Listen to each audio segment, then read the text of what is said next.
যে বন লতা পাহাড় নমস্কৃতম। ନମସ୍କାର ଆପଣ ଭଲ ଅଛନ୍ତି? ମୁଁ ତ ଭଲ ଅଛି, ଆପଣ ତ ବୋଧେ ଚିହ୍ନି ପାରୁନଥିବେ। ଆପଣ ବୋଧେ ମୋ ଲେନ୍ସ ଭିତରେ କେବେ ଆସିନାହାନ୍ତି।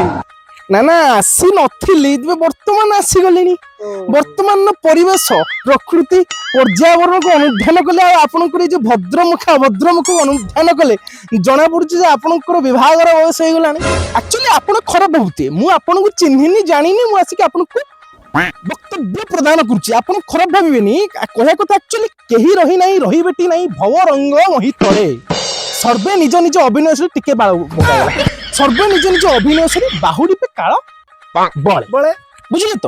ତ ବର୍ତ୍ତମାନ ଯଦି ମଣିଷ କି ମଣିଷର ସାହାଯ୍ୟ କରିବେନି, ମୁଁ ତାହେଲେ କି ମଧ୍ୟସ୍ଥି ନୁହେଁ, ବୁଝିଲେ ତ? ମୁଁ ଆଜ୍ଞା ଆକ୍ଚୁଆଲି ଗୋଟେ ମଧ୍ୟସ୍ଥି, ସେଥିପାଇଁ ଆପଣଙ୍କ ମୁହଁକୁ ଦେଖିକି ମୁଁ ଭାବୁଛି ଆପଣଙ୍କ ବିବାହର ବୟସ ହେଇଯିବଣି। ଆଜ୍ଞା ଆପଣ ବୋଧେ ଜାଣିନାହାନ୍ତି, ମୁଁ ଜଣେ ମଧ୍ୟସ୍ଥି। ଆପଣ ଯୋଉ ଏ ଗାଁରୁ ସେ ଗାଁ ହୁଙ୍ଗୁ ପୁଙ୍ଗୁ ହେଇକି ବୁଲୁଛନ୍ତି, ଆପଣଙ୍କ ପଛଆଡେ ଯଦି ଠେଙ୍ଗା ପଶିବ ଆପଣଙ୍କର ମଧ୍ୟସ୍ଥିରୁ ସ୍ତ୍ରୀ କୁଆଡେ ବାହାରିକି ପଳେଇବ। ମିଷ୍ଟେକ୍, ଗଲତି ସେ ମିଷ୍ଟେକ୍ ହେଇଗଲା, ମୁଁ ମୋ ରାସ୍ତାରେ କାଟୁଛି। ନମସ୍କାର।